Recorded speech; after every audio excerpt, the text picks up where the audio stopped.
Hello and welcome back to Math with Lou. Today we're going to be talking about ratios and proportions. So let's dive right on in. So, as we can see here, a ratio is a way of comparing two quantities by using division. We're going to build on this. You'll see what this means in a little bit, but here's a good definition for it. A ratio can be written in three different ways. All three ways read as the ratio of x to y. So this first way, you can see something literally written out as x to y. You can see it used with a colon here to break it up. This still reads x to y, and even if it's written as a fraction, we would still read it as x to y. A proportion is an equation that says that two ratios are equivalent. This is super important, and we'll get into what makes this very important. But here's a little example of what I'm talking about. If one package of cooking mix results in 20 cookies, then that would be the same as to say that two packages will result in 40 cookies. So we could say that these ratios are proportionate.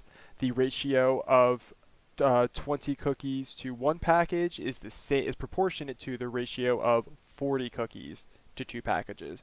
And we know with fraction simplification that this fraction would even simplify to 20 over 1.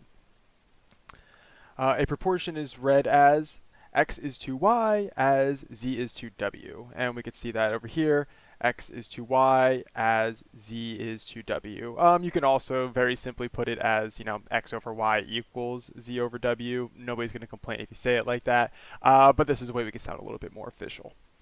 And this is super useful for finding unknown quantities and things. So useful for that. And we'll get into some of those examples.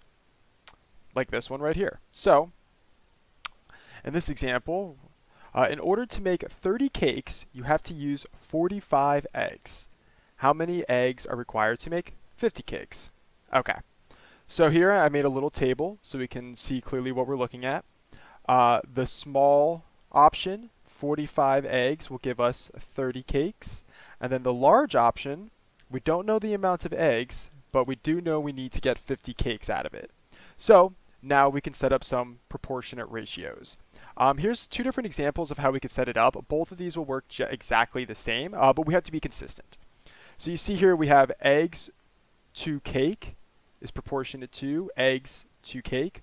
Or you could say the ratio of cakes to eggs is proportionate to cakes to eggs. As long as the two like terms are in the numerator and the two like terms are in the denominator, it doesn't matter how we put them. You will get the same answer both way. The only thing you cannot do is say eggs to cake is proportionate to cakes to egg. If you do it that way, you're going to mess up. So for here, we can, by inserting our variable x, we can solve this just like any other equation. So here we have the ratio. So I did it at mine as eggs to cake. So the small option, the ratio of 45 eggs to 30 cakes is proportionate to our unknown variable x amount of eggs to 50 cakes. So from here, we're going to solve for x. We're going to multiply both sides by 50 to get rid of our fraction here.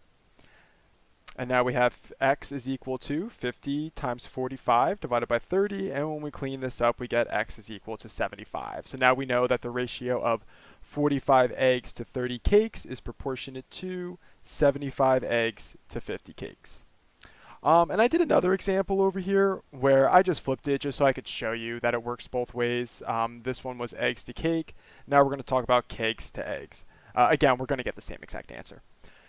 So the ratio of 30 cakes to 45 eggs is proportionate to the ratio of 50 cakes to our unknown variable x amount of eggs. Okay, so we need to get x out of the denominator before we can solve for it. So we're going to start the solve by multiplying both sides by x.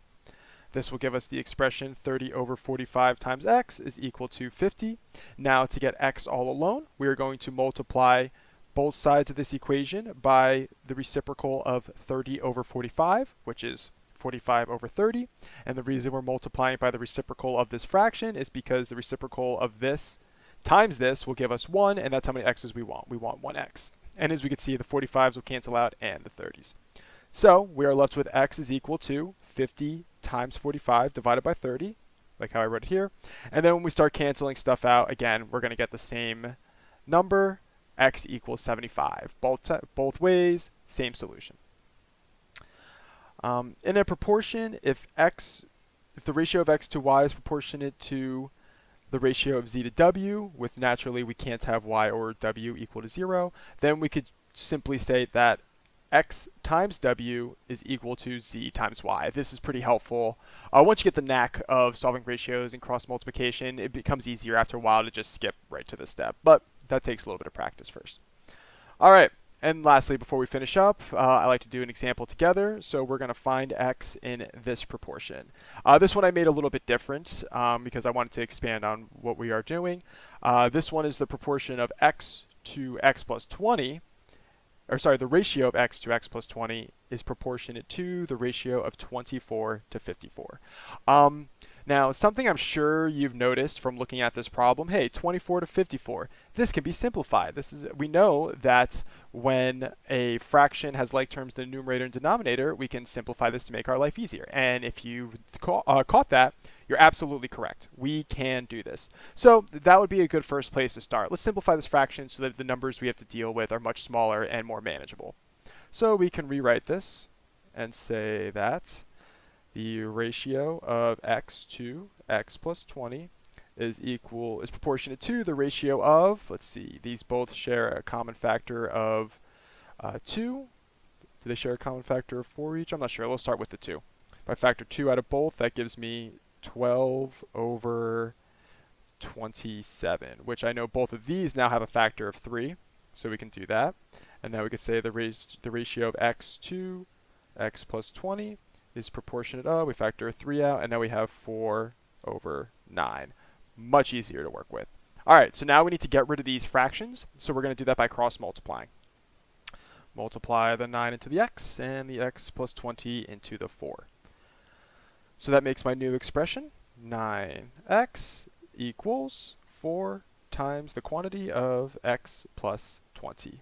We must distribute the 4 into both of these terms to get the x out of the parentheses. So we're going to do that next. And now we have 9x is equal to 4x plus 80. We got to get all of our x terms to one side of the equation. So we're going to bring over the 4x by subtracting it from both sides. And now we have 5x is equal to 80. And lastly, we have to get rid of the 5 so that we can solve for x. The 5 is multiplying into the x. The inverse operation of multiplication is division. Therefore, we must divide 5 to get the x all alone. So we're going to divide both sides by 5. And we get our final answer of x is equal to, what number is this? 16. I think that's right. 16, 5, 0, 3. Yep, 16 is right. Cool. All right. And that's it for this video. Thank you for watching. As always, the notes will be in the description, and I hope to see you next time. Take care.